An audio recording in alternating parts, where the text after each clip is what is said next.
Praise the Lord. എൻ്റെ പേര് രാഹുൽ. ഞാൻ ഒറ്റപ്പാലത്തു നിന്നാണ് വരുന്നത്. ഞാനൊരു ഹിന്ദുമത വിശ്വാസിയാണ്. ചെറുപ്പം തൊട്ട് അമ്പലങ്ങളും എല്ലാം ആയിട്ട് ഒരുപാട് ചേർന്ന് നിൽക്കുന്ന ഒരു ഫാമിലിയാണ് എൻ്റേത്. പിന്നീട് എന്തെന്ന് വെച്ച് കഴിഞ്ഞാൽ എൻ്റെ അമ്മമ്മയായിരുന്നു എൻ്റെ ഏറ്റവും വലിയ ഫ്രണ്ട്. എനിക്ക് എന്ത് ഞാൻ പറയുന്നതും എല്ലാം കേൾക്കാനും എനിക്ക് ഏറ്റവും കൂടുതൽ സപ്പോർട്ട് ചെയ്യുന്ന എൻ്റെ അമ്മമ്മയായിരുന്നു. ഒരിക്കലും അമ്മമ്മ മരിച്ചിട്ട് ഇപ്പോൾ ഒരു 4 വർഷമായി. അമ്മമ്മ മരിച്ചതിന് ശേഷം എനിക്ക് ദൈവവിശ്വാസം ഉണ്ടായിട്ടില്ല. ഒരു ദൈവത്തിലും എനിക്ക് വിശ്വാസമില്ല. ഞാനൊരു നിരീശ്വരവാദിയായിരുന്നു. ദൈവത്തിനെക്കുറിച്ച് പറയുന്നവരെല്ലാവരും ഞാൻ പുച്ഛിക്കുമായിരുന്നു. ദൈവം ഉണ്ട് എന്ന് പറയുന്നവരെ പുച്ഛിക്കുമായിരുന്നു. എനിക്ക് എല്ലാത്തിനോടും വെറുപ്പായിരുന്നു. അങ്ങനെ ഇരിക്കുന്ന ഒരു സമയത്ത് ഈ 2022 ഫെബ്രുവരി 6 എനിക്കൊരു ആക്സിഡൻ്റായി.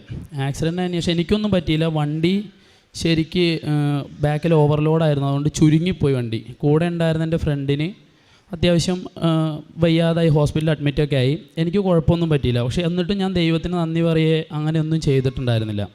എൻ്റെ അമ്മ ഖത്തറിലാണ് വർക്ക് ചെയ്യുന്നത്. ഒരു അമ്മ ലീവിന് വന്ന സമയത്താണ് കൃപാസനത്തെക്കുറിച്ച് അമ്മ എൻ്റെ അടുത്ത് പറഞ്ഞത്. എന്നിട്ടും എനിക്ക് വിശ്വാസമോ കാര്യങ്ങളോ ഒന്നും ഉണ്ടായിരുന്നില്ല. അമ്മ എന്നോട് പറഞ്ഞു ദൈവത്തിനെ വിശ്വസിക്കണം. പക്ഷേ എനിക്ക് എപ്പോഴും പുച്ഛമായിരുന്നു. ഒരു ദിവസം ഞാൻ വീട്ടിലോട്ട് ഫുഡ് മേടിക്കാൻ വേണ്ടി, അമ്മ വന്ന സമയത്ത് ഫുഡ് മേടിക്കാൻ വേണ്ടി പുറത്ത് പോയി. പൈസ കൊണ്ട് പുറത്ത് പോയ സമയത്ത് പൈസ എൻ്റെ നഷ്ടപ്പെട്ടു. പെട്രോൾ പമ്പിൽ വെച്ച് മാത്രമേ ഞാൻ പൈസ എടുത്തിട്ടുള്ളൂ. പക്ഷേ പൈസ എവിടെയാണ് പോയതെന്ന് എനിക്കറിയാൻ പറ്റില്ല. ഫുഡിൻ്റെ അവിടെ ബില്ല് കൊടുക്കാൻ പൈസ ഇല്ല. അവസാനം ഞാൻ ഗൂഗിൾ പേ ചെയ്തിട്ട് അവിടുന്ന് പോന്നു. വീട്ടിലെത്തിയിട്ട് ഫുഡ് കഴിച്ചുകൊണ്ടിരിക്കുമ്പോൾ അവർ പറഞ്ഞു ദൈവവിശ്വാസം ഇല്ലാത്തതുകൊണ്ടാണെന്ന് പറഞ്ഞു. അപ്പോൾ ഞാൻ പറഞ്ഞു ദൈവമാണോ പൈസയൊക്കെ കളയുന്നത് എന്നുള്ള രീതിയിൽ പറഞ്ഞു. അങ്ങനെയാണെങ്കിൽ ദൈവം കൊണ്ടുതരട്ടെ എന്നുള്ള രീതിയിൽ ഞാൻ സംസാരിച്ചു. എന്നിട്ട് അവിടെ നടയിലിരുന്നായിരുന്നു ഫുഡ് കഴിച്ചുകൊണ്ടിരുന്നത്. അതായത് അളിയൻ ക്രിസ്ത്യനാണ്. അപ്പോൾ ചേച്ചി കല്യാണം കഴിച്ചിരിക്കുന്ന അളിയൻ. അവിടെ നടയിലിരുന്ന ഞാൻ ഫുഡ് കഴിച്ചുകൊണ്ടിരുന്നത്. ആ സമയത്താണ് ഞാൻ പറഞ്ഞു ദൈവം കൊണ്ടുതരട്ടെ എന്ന്. അപ്പോൾ ഒരു 2ാം ക്ലാസ്സിൽ പഠിക്കുന്നൊരു കൊച്ച്, അവിടെ പുറത്തുള്ള വീടിൻ്റെ അടുത്തുള്ള കൊച്ചാണ്. അവൻ ആ പൈസ കൊണ്ടുവന്നിട്ട് പറഞ്ഞു ഇവിടുന്ന് ഈ പൈസ കളഞ്ഞ് കിട്ടിയെന്ന്. പക്ഷേ ഞാൻ അവിടെ വെച്ച് എൻ്റെ പോക്കറ്റിൽ നിന്ന് പൈസ എടുക്കുക, വണ്ടി നിർത്തുക ഒന്നും ചെയ്തിട്ടില്ല. അന്ന് എനിക്കൊരു ചെറിയൊരു വിശ്വാസം വന്നു. അങ്ങനെ ഞാനിവിടെ കൃപാസനത്തിൽ വന്ന് മാർച്ച് 3 ആദ്യമായിട്ട് ഉടമ്പടി എടുക്കുന്നത്. ഉടമ്പടി എടുത്തതിന് ശേഷം എനിക്ക് ഒരുപാട് സമാധാനം എനിക്ക് ലഭിച്ചു. ഉറക്കമൊന്നുമില്ലായിരുന്നു. എനിക്ക് ഉറക്കം നല്ല രീതിക്ക് കിട്ടാൻ തുടങ്ങി. ദൈവത്തിൻ്റെ ഒരു പ്രത്യേക ഒരു ഫീലിംഗ് ആയിരുന്നു എനിക്ക്. അതുപോലെ തന്നെ ഞങ്ങൾക്ക് 12 വർഷമായിട്ട് വീടോ സ്ഥലങ്ങൾ ഒന്നും ഇല്ലായിരുന്നു. ഉടമ്പടി എടുത്തതിൻ്റെ ഫലമായിട്ട് കയ്യിലൊരു പൈസ പോലും ഇല്ല. പക്ഷേ ഞങ്ങൾ ജോലി എടുക്കുന്ന പൈസ എവിടെ പോകുന്നത് എങ്ങനെ ഒന്നും അറിയില്ല. പക്ഷേ ഉടമ്പടി എടുത്തതിൻ്റെ ഫലമായിട്ട് ഞങ്ങൾക്ക് 11 സെൻറ്റ് സ്ഥലം ഞങ്ങൾക്ക് ലഭിച്ചു. കടം മേടിച്ചിട്ട് എങ്ങനെയാണ് പൈസ കിട്ടിയെന്ന് ഒന്നും ഞങ്ങൾക്കറിയില്ല. അതിന് ഞങ്ങൾ മാതാവിൻ്റെ അടുത്ത് 1000 നന്ദി പറയുന്നു. അതുപോലെ ഫുട്ബോൾ കളിച്ചിട്ട് എൻ്റെ കാലിൻ്റെ ലിഗമെൻറ്റ് 2 മുട്ടിന് ഇഞ്ചുറി ഉണ്ടായിരുന്നു. ഇടയ്ക്കിടയ്ക്ക് ജസ്റ്റ് ഒന്ന് സ്ലിപ്പാകുമ്പോൾ തന്നെ കാല് ഡിസ്പ്ലേസ് ആവുന്നൊരു അവസ്ഥയായിരുന്നു. ഓപ്പറേഷൻ വേണമെന്നൊക്കെ ഡോക്ടർ പറഞ്ഞുകൊണ്ടിരുന്നു. പക്ഷേ ഉടമ്പടി തൈലത്തിൻ്റെയും ഉപ്പിൻ്റെയും വിശ്വാസ പ്രമാണത്തിൻ്റെയൊക്കെ ഒരു പവറിൻ്റെ ഇതിൽ എനിക്കിപ്പോൾ ഒരു കുഴപ്പമില്ല. എൻ്റെ മുട്ടിൻ്റെ വേദന ഫുള്ളായിട്ട് മാറി. അതുപോലെ തന്നെ നല്ല മുടികൊഴിച്ചിലുണ്ടായിരുന്നു, താരനുണ്ടായിരുന്നു. അതെല്ലാം എനിക്ക് ഉടമ്പടി തൈലത്തിൻ്റെയും വിശ്വാസ പ്രമാണത്തിൻ്റെയും ഇതായിട്ട് മാറി. ഞാൻ ഖത്തറിലായിരുന്നു ഞാനും ജോലി ചെയ്തുകൊണ്ടിരുന്നത്. കഴിഞ്ഞ ഡിസംബർ 6 ഞാൻ ഖത്തറിൽ നിന്ന് തിരിച്ചു വന്നു. പിന്നെ എനിക്ക് തിരിച്ചു പോകാൻ പറ്റുന്നില്ല. എൻ്റെ വിസയ്ക്ക് എന്തോ പ്രോബ്ലം. അതായത് എനിക്ക് വിസ ക്യാൻസലായിട്ടില്ല, എന്ന് എക്സ്പയർ ആയെന്നാണ് കാണിക്കുന്നത്. എനിക്ക് വേറെ വിസയിൽ കയറാനോ ഒന്നിനും പറ്റുന്നുമില്ല. അങ്ങനെ ഞാനിവിടെ വന്ന് അതിനുശേഷം ഞാൻ മാതാവിനോട് മുട്ടിപ്പായി പ്രാർത്ഥിക്കാൻ തുടങ്ങി. ഒരുപാട് പ്രാർത്ഥനയും കാര്യങ്ങളും അല്ല ചെയ്യേണ്ടത്. നമ്മൾ ചെയ്യേണ്ട പ്രാർത്ഥനയാണ് ഉടമ്പടി പ്രാർത്ഥന എന്ന് ഇവിടെ അച്ഛൻ്റെ ധ്യാനങ്ങളെന്നും അച്ഛൻ പറയുന്നതൊക്കെ കേട്ടപ്പോൾ ഞാനതുപോലെ ഹോസ്പിറ്റലുകളിലാണ് ഏറ്റവും കൂടുതൽ ഞാൻ പോയിക്കൊണ്ടിരുന്നത്. അവിടെ പോയി ഓരോരുത്തർക്ക് പത്രങ്ങളൊക്കെ നമ്മൾ പ്രാർത്ഥിച്ച് വിതരണം ചെയ്യുമ്പോൾ ഒരാളത് വേണ്ടാന്ന് പറയുമ്പോൾ മനസ്സിനെ വല്ലാതെ വേദനിപ്പിക്കും. പക്ഷേ തൊട്ടടുത്ത് ചെല്ലുന്ന അടുത്ത സെക്കൻഡ് ഒരു 3 പേരെങ്കിലും എൻ്റെ അടുത്ത് ചോദിച്ച് കൃപാസനത്തിലെ പത്രം മേടിക്കാൻ തുടങ്ങി. അങ്ങനെ എനിക്ക് ഒന്നുകൂടെ വിശ്വാസം കൂടി. ജോലി സംബന്ധമായിട്ട് പല സ്ഥലങ്ങളിലോട്ട് ഞാൻ പോകുമ്പോഴും പത്രം എപ്പോഴും കൊണ്ടുപോകാറുണ്ട്. കാരണം അവിടെ പോയിട്ട് എല്ലാവർക്കും കൊടുക്കാറുണ്ട്. അങ്ങനെയൊക്കെ ആയിരുന്നു. ഇപ്പോൾ ലാസ്റ്റായിട്ട് ഞാൻ ഇവിടെ അടുത്ത് ആലപ്പുഴ ഒരു ഹോട്ടലിൽ ഞാൻ ഹോട്ടൽ മാനേജ്മെൻറ്റ് കഴിഞ്ഞാൽ ഷെഫാണ്.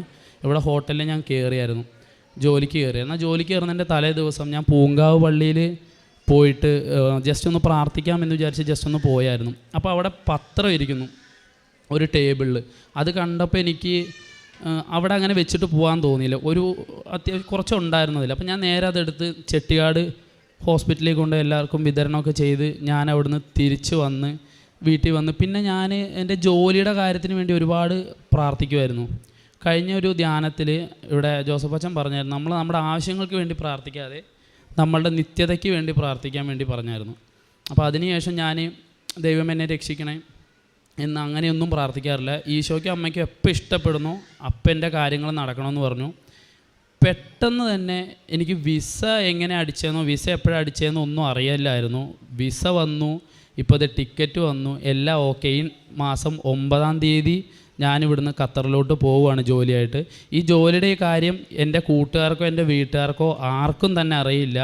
ഞാനിത് റിസൈൻ വെച്ച കാരണം എൻ്റെ ഹോട്ടലിൽ മാഡത്തിനും അറിയാം, പിന്നെ എനിക്ക് ഈ ജോലിയുടെ വിസയും കാര്യങ്ങളും അയച്ചെന്ന് HR-നും അറിയാം, പിന്നെ വേറെ ആർക്കും അറിയില്ല. ഞാൻ ആദ്യമായിട്ട് ഇത് കിട്ടിയ കാര്യങ്ങളെല്ലാം പറഞ്ഞേക്കണം എൻ്റെ അമ്മയോടും ഈശോനോടാണ്.